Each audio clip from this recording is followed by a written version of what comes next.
السلام علیکم ورحمۃ اللہ وبرکاتہ۔ دوستوں، مستقبل جاننے کے لیے ہر کوئی پریشان رہتا ہے، بالکل اسی طرح جس طرح ہم آج سوچ رہے ہیں کہ اس وبا کے بعد دنیا میں کیا کچھ تبدیلیاں رونما ہو سکتی ہیں، کیونکہ ایک طرف اس وبا نے خدا کے ہونے کا وجود تک بتا دیا ہے اور بہت سے غیر مسلموں کو بھی بتا دیا ہے کہ یہ جو تم کہہ رہے ہو کہ یہ دنیا خود بخود چل رہی ہے، یہ بالکل غلط ہے۔ مستقبل کے بارے میں جاننا انسان کی خواہش رہی ہے، اور ایسے بہت سے انسان ہیں جنہوں نے اپنے علم سے اس دنیا کے مستقبل کا حال بتانے کی کوشش کی ہے، اور پیر پنجر سرکار انہی میں سے ایک ہیں، جن کی تقریباً بہت سی پیشن گوئیاں ایسی ہیں جو وقت آنے کے ساتھ ساتھ پوری ہوتی ہوئی لوگوں نے اپنی آنکھوں سے دیکھی ہیں۔ اب انہوں نے کچھ نئی پیشن گوئیاں کی ہیں جن کو جان کر ہر کوئی حیرت زدہ ہو چکا ہے۔ بے شک غیب کا علم میرے رب کے پاس ہے، لیکن وہ جسے چاہتا ہے نوازتا ہے۔ تو بغیر وقت ضائع کیے شروع کرتے ہیں آج کا معلوماتی سفر۔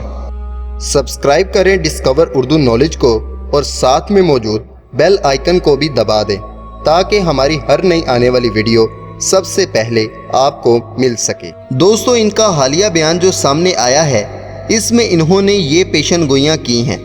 نمبر 1، پاکستان کی ہاں اور نہ میں دنیا کے فیصلے ہونے جا رہے ہیں اور یہ وقت بہت قریب آ چکا ہے۔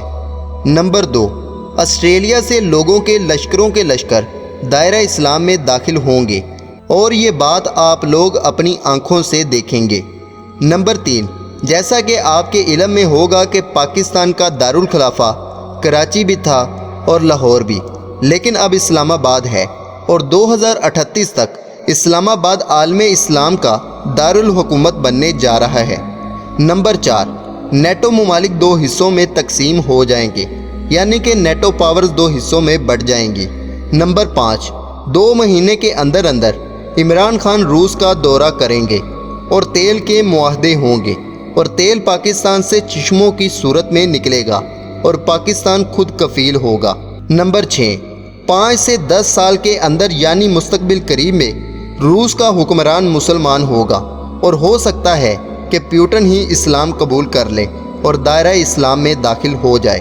اور ابھی چند دن پہلے ہی ہم نے دیکھا ہے کہ روس کے سب سے بڑے چرچ کو مسجد میں تبدیل کرنے کا فیصلہ کیا گیا تھا۔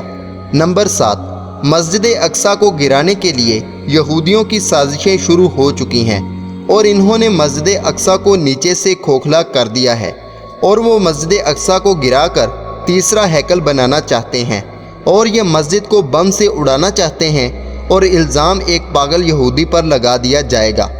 نمبر 8، بابری مسجد کی جگہ پر کبھی بھی مندر نہیں بنے گا، اور بابری مسجد دوبارہ بہت خوبصورت بنے گی۔ نمبر 9، کرونا وبا بھی یہودیوں کی سازش ہے، جس سے یہ دنیا کو کنٹرول کرنے کی کوشش کر رہے ہیں، لیکن یہ یہودی بہت نقصان اٹھائیں گے۔ تو دوستو، یہ تھی ان کی کچھ نئی پیشن گوئیاں۔ امید کرتا ہوں آج کی یہ چھوٹی سی کوشش آپ کو پسند آئی ہوگی۔ ویڈیو پسند آئے تو ویڈیو کو لائک کریں، چینل کو سبسکرائب کریں، اپنا اور اپنے دوستوں کا خیال رکھیں۔ اللہ حافظ، اللہ نگہبان۔